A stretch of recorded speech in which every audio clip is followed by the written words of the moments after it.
Now be seated. Thank you. Amen. Is he worthy or is he worthy? He is worthy. Amen. He is worthy. He is, right? He is so worthy. Worthy of glory, worthy of honor, worthy of blessing. He is just worthy. And so today, the name of the service is Breathe. Amen. Can you look at your neighbor and say, breathe? Breathe. Look at him and say, just breathe. Just breathe.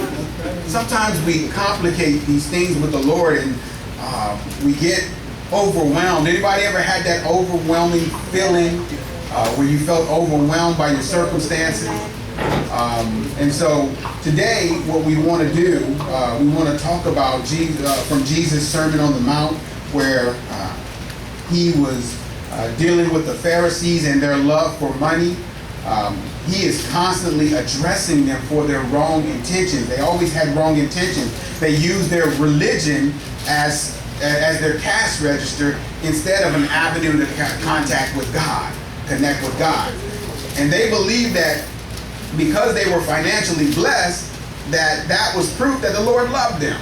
And how many of you in here know that God's love for us is not based on our financial status, it's not based on where we live at, it's not based on what we have in our bank account, it's not based on who we know, it's based on His Son. Amen. Amen. Isn't that simple? And so they believed that. They thought that because they were financially blessed, that the Lord loved them.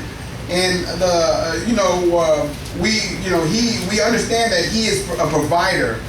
God is always a provider, but He's not providing for our glory. He's providing for His glory. And so He will provide you money, He will provide you financial status, but not for your glory, but for His glory. Not for your kingdom, but for His kingdom. The enemy provides money for you to deny God's kingdom. And so you got to be careful to understand the difference between the two, because you may get a lot of money and think it was sent by God, but if it draws you away from what you're comfortable with doing, like praising God, coming to His service, honoring Him, blessing Him, studying at His Bible studies and stuff like that, you're getting together, prayer, if it takes you away from your Sundays devoted to God, if it takes you away from doing the things of the Lord, then you've got to ask yourself that question: was that God? God is never going to take you away from something that He's given you. He is spirit. Those that worship Him must do so in spirit. You can't worship Him in this world. You can only worship Him in spirit. And so the Pharisees believed that because they were financially blessed, that it was of the Lord. And I always say this simple stuff. You got to simplify yourself in God. If you feel that God gave you a promotion, and that promotion takes you away from what you're comfortable of doing, like praising God, giving in, going to His services, studying the Word of God, if it takes you away from that, you have to ask yourself again, was that God? God is never going to take you away from things that are of Him. And so, if it enhances your spiritual growth, then the Lord provided. If it hinders your spiritual growth, was it God? So Jesus addresses the Pharisees because of their false beliefs. He's addressing them about worldly wealth. If you're ready, I want you to say, I'm ready. I'm ready. If you're ready, say, I'm ready. I'm ready. If you're blessed, say, I'm blessed. I'm blessed. Amen. So Jesus addresses the Pharisees about their false beliefs, about worldly wealth. Now, I want you to understand this. Wealth here is not the issue. Hoarding wealth is the issue. Hoarding wealth is the issue. So let's read. We're reading from Matthew, and we're starting from the 6th chapter, and we're starting from verse 19. And this is what it says. It says, "Do not store up treasure for yourselves here on earth, where moths and vermin destroy, and where thieves break in and steal." Look at your neighbor and say, uh-oh. Uh-oh. So the word treasures here, the primary meaning of this word is the place where something valuable is kept. Like if you have a treasure chest or some place where you keep that treasure, that's considered a treasure. And also, or the valuable thing itself, the actual treasure itself. So it means, the meaning of the word is the place where something valuable is kept, and also the valuable thing itself. Jesus never insisted on poverty, nor did he glorify riches. So some people, by popular belief, think that Jesus says for us to stay in a impoverished state. It doesn't say that in the scripture. And some people think that, well, Jesus wants us to be wealthy. It doesn't say that in the scripture. He doesn't say one nor the other. Jesus just wants a proper attitude towards either one. If he blesses you with wealth, he wants you to glorify his kingdom. If he blesses you with poverty, he wants you to glorify his kingdom. Either way, he wants you to honor and glorify who he is as God. Because once you understand the beliefs, the faith in God, it's never based on the conditions of your life. It's based on what Jesus did for you. And so let's read, I'm going to read again, verse 19. It says, do not store up for treasure, or do not store up for yourselves treasures on earth where moths and vermin destroy and where thieves break in and steal. And then it says, but store up for yourself treasures in heaven. So here's what you have to understand about material things. Every treasure on earth is perishable. Does anybody know that?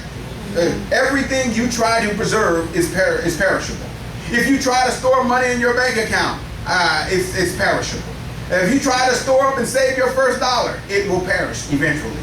If you try to save jewels and stuff like that, they perish. They all go away. They all perish. Everything that's valuable on this earth perishes, and it doesn't last. How many people had their years ago had their first car? Who remembers their first car? Well, what type of car was it? Grand Am. Ooh. Woo, yeah, Grand Am. Well, I remember those. Right? I remember when those first came out. What else? Who else had a car? 62 Impala. 62 Impala. All right. What did you have? Even your mind perished. Yeah. I'm alternate center. But let me ask all three of you the same question. Do you still have it? No. It's gone. Right? It's gone. So the thing, whether it's a car, whether it's a house, whether it's a bank account, whether it's a relationship, they perish, right? We know from a show of hands last week that there's only one couple who's still with the first person they got with, right? There's only one couple. They just show off right there. I'll point them out. I'm not going to call them out. I'll just point them out. They've been together since. Can we give them a round of applause? That's so cute. And everybody should be clapping unless you here with your high school sweetheart. Do you even know where they are now? Think about it. So they all perish, right? They all perish. It all goes away. It all disappears. Those relationships, all those things disappear. And so what Jesus is saying here is not just about money. It's the things that take the place of your relationship with God. The things that take the place of your relationship with God. I'm going to read verse 20 again here. But store up for yourselves treasures in heaven, where moths and vermin do not destroy, and where thieves do not break in and steal. The treasures in heaven, it means anything that the Lord tells us to do. The Lord is from heaven. Anything that the Father or the Son directs us to do, that's all eternal stuff. He tells you what? To love. Why? Because love is eternal. His Son loved us. His Father loved us. They loved us eternally. It was unconditional. It was agape love. It was something that you couldn't create. It was something that was given by Him. And you can do wrong tomorrow and God still loves you. The things you did all your life, God still loves. How many people have had that mindset before and said, man, I wonder if God still loves me. He's allowed me to have this ailment. He's allowed me to have all these trials in my life. His love wasn't based on your trials. It wasn't based on your lifting up or going down. It was simply based on the works of His Son. He loves you in spite of everything that you've done. Amen. So, Jesus,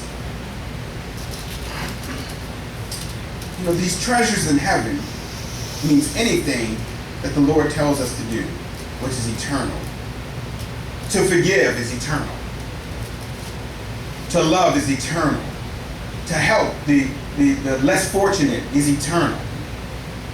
All those things are worship to God. They are incense to Him.